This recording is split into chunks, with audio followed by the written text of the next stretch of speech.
LG Optimus Vu 3 இப்படி ஒரு phone இருக்குன்னே நிறைய பேருக்கு தெரியாது. உங்களுக்கு தெரியுமா? இந்த வீடியோக்கு முன்னாடி Optimus Vu 3ன்னு ஒரு ஃபோனை பற்றி கேள்விப்பட்டிருக்கீங்களா? கீழே கமெண்ட்ஸில் சொல்லுங்கள். ஸோ எனிவே, இது 2013 லான்ச் ஆன ஒரு LG flagship ஃபோன். இது 2021 நான் இப்போ கிட்டத்தட்ட $100 வாங்கியிருக்கேன்.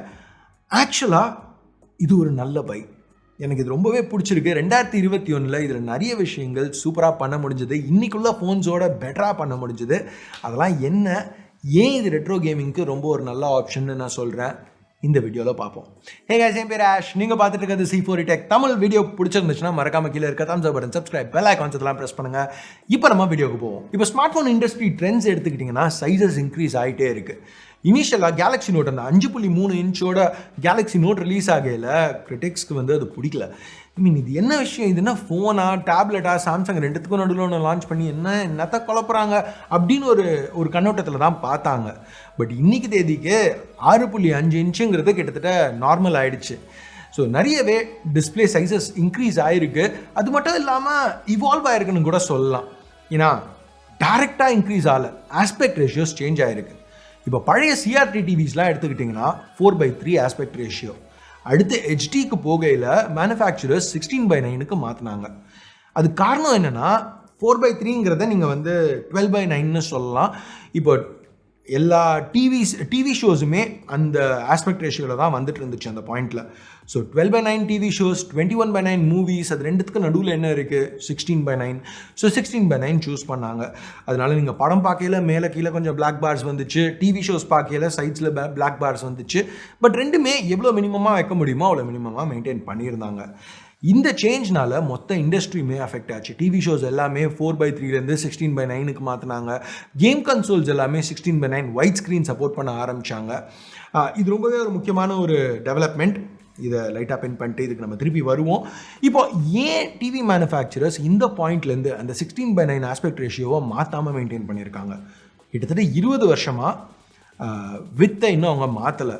மூவிஸ் 21:9 தான் இன்னும் ஷூட் பண்ணிட்டு இருக்காங்க. மூவிஸ் எல்லாமே 21:9 தான்.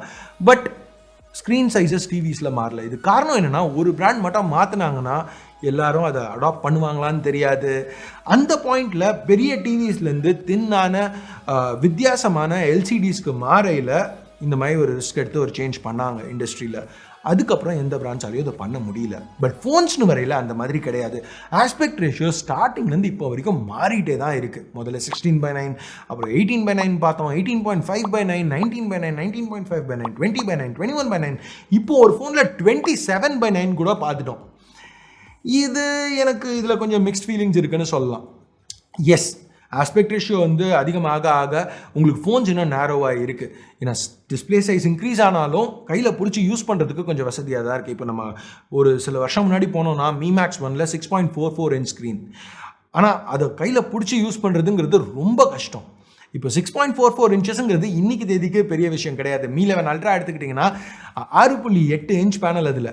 பட் முன்னாடி 16:9 ஆஸ்பெக்ட் ரேஷியோ, இது 20:9. ஸோ என்னதான் இது 6.8 இன்ச் ஸ்க்ரீனாக இருந்தாலும் Mi 11 Ultraவில் Mi Max 1ஓட 20% அந்த வித் கம்மியாக இருக்குது. ஸோ எர்கனாமிக்ஸ் பெட்டராக இருக்குது. அது கையில் பிடிச்சி யூஸ் பண்ணுறதுக்கு இன்னும் வசதியாக இருக்குது. இப்போ மீடியான்னு வரையில் மோஸ்ட்டாக எல்லாம் இன்னும் 16:9 தான். ஸோ நம்ம இந்த 20:9 பேனல்ஸ் யூஸ் பண்ணல சைட்ஸில் பிளாக் பார்ஸ் பார்க்குறோம். இப்போ யூடியூப், நெட்ஃப்ளிக்ஸ் அந்த மாதிரி சில ஆப்ஸ்லலாம் பிஞ்ச் டு ஜூம் கொடுக்குறாங்க. பட் ஜூம் பண்ணல எப்போவுமே அது நல்லா ஒர்க் ஆகும்னு சொல்ல முடியாது. பர்சனலாக நான் எப்போவுமே ஜூம் பண்ணி எதுவும் பார்க்குறது இல்லை.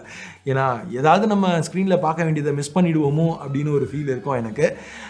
உங்களுக்கு எப்படி, நீங்கள் பிஞ்ச் டு ஜூம் யூஸ் பண்ணுவீங்களா, இல்லை அப்படியே அந்த சைடில் பிளாக் பார்ஸ் இருந்தாலும் பரவாயில்லன்னு பார்ப்பீங்களா? கீழே கமெண்ட்ஸில் சொல்லுங்கள். ஸோ எனிவே, இப்போ நம்ம கொஞ்சம் லைட்டாக மேட்ச் பார்ப்போம். ஏன்னா நம்பர்ஸ்லாம் இங்கே கொஞ்சம் பார்க்க போகிறோம். இப்போ LG Optimus Vu 3ல் இதில் 4:3 ஆஸ்பெக்ட் ரேஷியோ. ஸோ ஸ்டார்டிங்கில் ஒரு சின்ன பின் போடுவோம்னு சொன்னால அதுக்கு திருப்பி வருவோம். பழைய கன்சோல்ஸ், HD டிவிஸ்க்கு முன்னாடி வந்த கன்சோல்ஸ் எல்லாமே 4:3 தான் கேம்ஸ் டிஸ்பிளே பண்ணிச்சு. கேம்ஸ் எல்லாமே அந்த ஆஸ்பெக்ட் ரேஷியோவுக்கு தான் டெவலப் பண்ணாங்க. ஸோ இப்போ நீங்கள் அது கூட கம்பேர் பண்ணையில் 6.81 இன்ச்சஸையும் இந்த 5.2 இன்ச்சஸையும் டேரெக்டாக கம்பேர் பண்ண முடியாது. ஸோ எஸ், அந்த இப்போ உள்ள புது ஃபோன்ஸில் அந்த டயக்னல் இன்னும் லென்த் அதிகமாக இருந்தாலும் நீங்கள் கேம்ஸ் 4:3 ஆஸ்பெக்ட் ரேஷியோவில் விளையாடையில் ஏற்கனவே சொன்ன மாதிரி 4:3னா 12:9. ஸோ ஒரு 20:9 ஆஸ்பெக்ட் ரேஷியோ டிஸ்பிளேல 12:9 விளையாடினீங்கன்னா கிட்டத்தட்ட 40% டிஸ்பிளே வேஸ்ட் ஆகுது. வெறும் பிளாக் பார்ஸ் தான் நீங்கள் அதில் பார்க்க போகிறீங்க. ஸோ எஃபெக்டிவாக 4.8 இன்ச்சஸ் தான் டிஸ்பிளே நம்மளுக்கு கிடைக்குது ரெட்ரோ கேமிங்க்கு. ஸோ இந்த மாதிரி 5.2 இன்ச் ஸ்க்ரீன் ஒரு 20:9 ஆஸ்பெக்ட் ரேஷியோ ஃபோனில் கிடைக்கணும்னா, இல்லை 21:9 ஆஸ்பெக்ட் ரேஷியோ ஃபோனில் கிடைக்கணும்னா 7.8 இன்ச் டிஸ்பிளே தேவை. இன்றைக்கி தேதிக்கு அந்த சைஸில் எந்த ஃபோனுமே கிடையாது. ஸோ இந்த ஆப்டிமஸ் வியூ 3 பர்ஃபெக்டாக இருக்கிறதுக்கு காரணம், ரெட்ரோ கேமிங்க்கு பர்ஃபெக்டாக இருக்கிறதுக்கு காரணம், இது கிட்டத்தட்ட $100 கிடைக்குது ஈபே, அலி எக்ஸ்பிரஸ் அந்த மாதிரி சைட்ஸில். இப்போ நீங்கள் லோக்கலாக ஒரு OLX-லையோ டூபிசில் கிரேக்ஸ்லிஸ்ட்லையோ வாங்கினீங்கன்னா அதோட சீப்பாக கூட கிடைக்கும். ஸோ அந்த ப்ரைஸிங்க்கு இதில் உள்ள ப்ராசஸர்னு பார்த்தா Snapdragon 800. 8 வருஷம் முன்னாடி உள்ள ஃபோனோட ப்ராசஸர் எப்படி இருக்கும்னு எதிர்பார்க்குறீங்களோ அதோடு இது பெட்டராக தான் இருக்குது. ஏன்னா இன்றைக்குள்ள $10,000 ஃபோன்ஸோட கூட இதில் பெர்ஃபார்மன்ஸ் கொஞ்சம் பெட்டராக இருக்குன்னு சொல்லலாம். இன்னொரு விஷயம், இது வந்து ஒரு ஃப்ளாக்ஷிப் ஃபேப்லெட்டாக லான்ச் ஆனாலும் வெறும் 160 கிராம்ஸ் தான் வெயிட். அந்த வெயிட்டுக்கு இன்றைக்கி பெருசாக எந்த ஃபோன்ஸும் வரதில்லை. அப்படி வந்துச்சுனாலும் ரொம்ப சின்ன சின்ன டிஸ்பிளேஸோடு வருது. இதில் மற்றபடி ஹெட்ஃபோன் ஜாக் கொடுத்துருக்காங்க, ஒரு ஸ்டைலஸ் இருக்குது. அஃப்கோர்ஸ் சாம்சங் S Pen அளவுக்குலாம் கிடையாது, பட் ஸ்டில் ஒரு ப்ரௌசிங் அந்த மாதிரி விஷயத்துக்குலாம் ஓகேன்னு சொல்லலாம். இப்போ பழைய ஃபோன்ஸில் ஒரு மேஜர் பிரச்சனை என்னென்னா, வருஷம் ஆக ஆக அந்த பேட்ரி ஃபேட் ஆகும். பேட்டரியோட எவ்வளோ சார்ஜ் ஹோல்ட் பண்ணும் அப்படிங்கிறது டிகிரேட் ஆகும். பட் இப்போ 2013, 2014, 2015 பார்த்தீங்கன்னா இன்றைக்கி மாதிரி பிராண்ட்ஸ் பேட்டரி போயிடுச்சுன்னா புது ஃபோன் வாங்க அப்படின்னு சொல்லலை.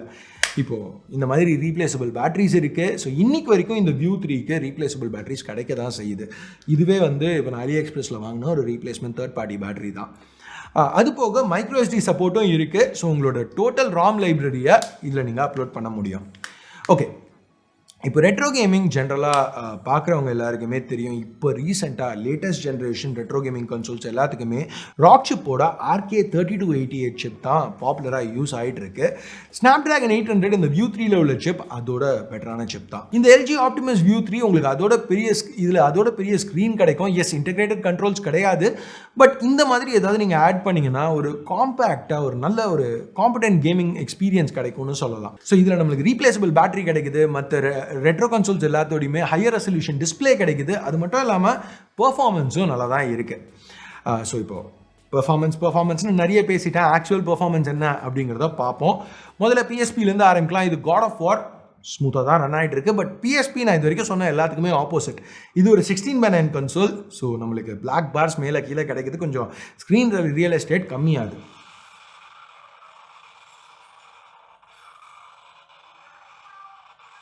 இப்போ நீங்கள் பார்த்துட்டு இருக்குது PS1. தாறுமாறாக இருக்குல்ல, சூப்பரான எக்ஸ்பீரியன்ஸ். கைஸ், இது ஒரு 32-bit சிப் அப்படிங்கிறதுனால டால்ஃபின் எமுலேட்டர் இதில் ரன் ஆகாது. ஸோ GameCube V பண்ண முடியாது, PS2 ரன் பண்ணுற அளவுக்கு இதில் பவர் கிடையாது. பட் மற்ற எல்லாமே பழைய கன்சோல்ஸ்னு பார்க்கல எல்லாமே இதில் பியூட்டிஃபுல்லாக ரன் ஆச்சு. Nintendo, SNES,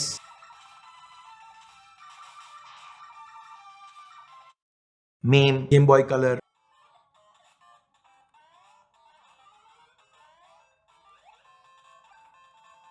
Game Boy Advance, Nintendo DS கூட இதில் நல்லா ரன் பண்ண முடிஞ்சுது. ஸோ எக்ஸ்பீரியன்ஸ் ரொம்பவே சூப்பராக இருந்துச்சு. ஸோ இது நான் என்னோட பர்சனல் யூஸ்க்காக தான் வாங்கினேன். பட் எனக்கு எவ்வளோ பிடிச்சிருந்துச்சுன்னா ஓகே ஃபைன், ஒரு வீடியோ கொஞ்சம் வித்தியாசமான வீடியோ தான் பண்ணலாம் அப்படின்னு சொல்லி இந்த வீடியோவை பண்ணுறேன். ஸோ நீங்கள் என்ன நினைக்கிறீங்க LG Optimus Vu 3 பற்றி? LG பற்றி என்ன நினைக்கிறீங்க? இன்றைக்கி LG ஸ்மார்ட் ஃபோன்ஸ்னு எதுவும் கிடையாது, ஒரு பிராண்டாக கிடையாது. LG அவங்களோட ஸ்மார்ட் ஃபோன்ஸை டோட்டலாக ஸ்டாப் பண்ணிட்டாங்க. பட் இந்த மாதிரி நிறைய யூனிக்கான டிவைசஸ் நம்மளுக்கு பல வருஷமாக LG கொடுத்துட்டு தான் இருந்தாங்க. அதை பற்றி என்ன நினைக்கிறீங்க கீழே கமெண்ட்ஸில் சொல்லுங்கள். ஸோ அவ்வளோதான் இந்த சின்ன வீடியோவுக்கு. பிடிச்சிருக்கு பிடிக்கல என்ன நினைக்கிறீங்களோ அதை பேஸ் பண்ணி தம்ஸ் அப்பில் தம்ஸ் டவுன் ப்ரெஸ் பண்ணுங்கள். சப்ஸ்கிரைப் பண்ணலன்னா சப்ஸ்கிரைப் பட்டன் ஏற்கனவே சப்ஸ்கிரைப் பண்ணியிருந்தீங்கன்னா பக்கத்தில் உள்ள பெல் ஐக்கான் அதையும் ப்ரெஸ் பண்ணுங்கள். அப்போ தான் நான் போடுற வீடியோஸை நீங்கள் மிஸ் பண்ணாமல் பார்க்க முடியும். அடுத்த வீடியோவில் உங்களை திருப்பி சந்திக்கிற வரைக்கும் என் பேர் ஆஷ். நீங்கள் பார்த்துட்டு இருக்கிறது C4E Tech Tamil. Have a nice day. Bye.